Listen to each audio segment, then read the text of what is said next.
Hey y'all, it's Tammy with Collar Valley Cooks. Today, I'm going to show you how to make a delicious beef shank. We got two pretty ones. I'm going to go ahead and put some kosher salt on them first.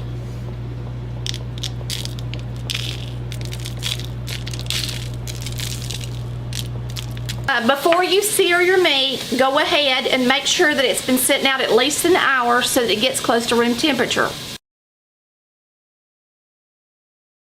Now, beef shank's not always available at your grocer. We shop at Ingles and they have them quite a bit, and so does Food Depot.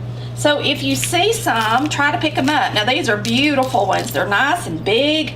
Lots of times when you get them, they hardly have any meat on them. So, I mean, I wouldn't waste my money on them unless they look pretty and they got a lot of meat on them. Just wait until they get some that's worth, you know, your time and effort, okay? So we're going to let this heat up and we're going to sear these on both sides and put a little olive oil down in our pot. And it's easier just to go ahead and sear them in the pot you're going to make them in. I'm going to do them separate, so I'll do one and then I'll do the next one. So we're going to let this sit in here and get nice and brown. It'll take a few minutes and it needs to be up on a high heat. Okay, since that one bulged out and it's keeping it from getting seared real good and I'm going to take this fat band and I'm going to cut it in half so that the meat can lay down on the bottom of the pan while it's searing. I'll go ahead and let this one be browning on the side while that one lays flat on the bottom. Put it over.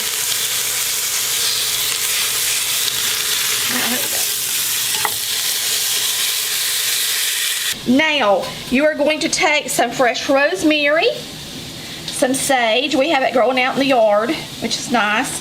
I've got some garlic, and I'm just going to slice it through a little bit.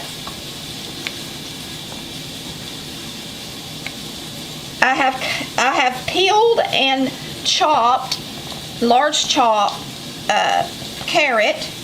The same goes for my onion. Now we also have a red bell pepper. We like the taste of the red. And some celery. Make sure you wash and clean your vegetables and get them prepped and ready so that you're going to make this beef shank taste unbelievable. So this is our rosemary and garlic.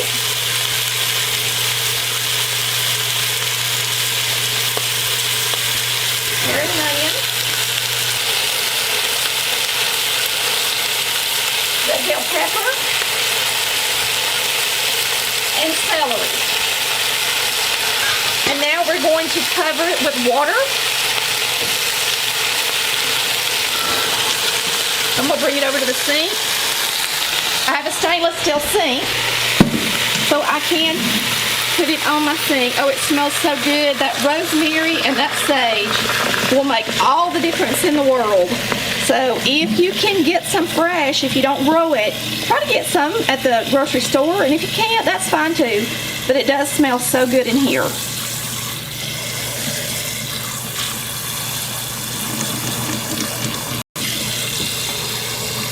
You can substitute, you know, one of them for another herb if you've got it.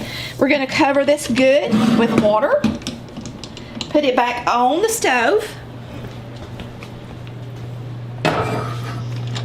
And we are going to simmer this all day. I'm going to put a nice lid on it. Okay, so we've got it covered with water. We've got it on an eye. It is on a lower medium. You're not going to want to turn it up high. You never want to cook any kind of beef at a high temperature quick or it makes it tough. Slow and low. It makes it taste the best, okay? So put this on the stove and we're going to let it simmer in here for a couple of hours. And we're going to put the lid on it.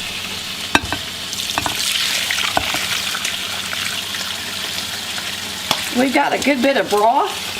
So I'm going to save the good stuff in here. And add it to this a little later because I want the carrots and the onion. And we're going to pour this broth over into here. And we're going to cook this down until it reduces down and makes a gravy.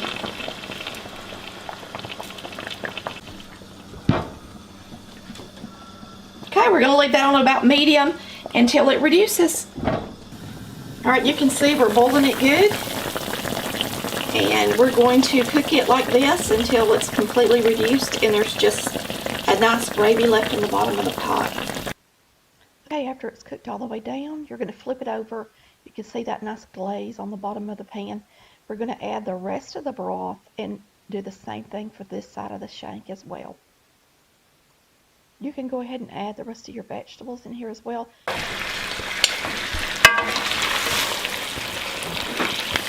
Okay, you can see the shank and how delicious it looks and how caramelized that is in the bottom. It's all to pieces. That's the way we like it. Got a couple of nice bones for your dogs in here too. I'm going to turn it off before it gets too brown. But you can see in the bottom how nice it looks. So, put some on the plate for you.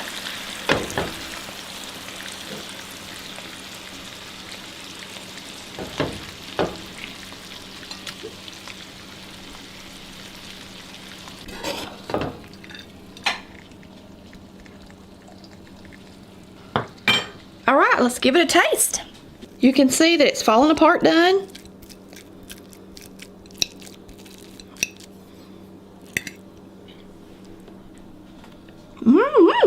Delish. My best friend and her daughter were here for supper. They've already ate supper.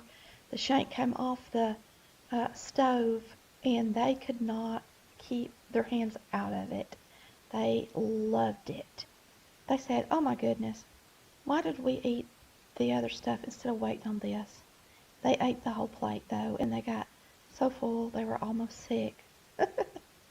Thanks for watching Collard Valley Cooks, where we cook like Mama did.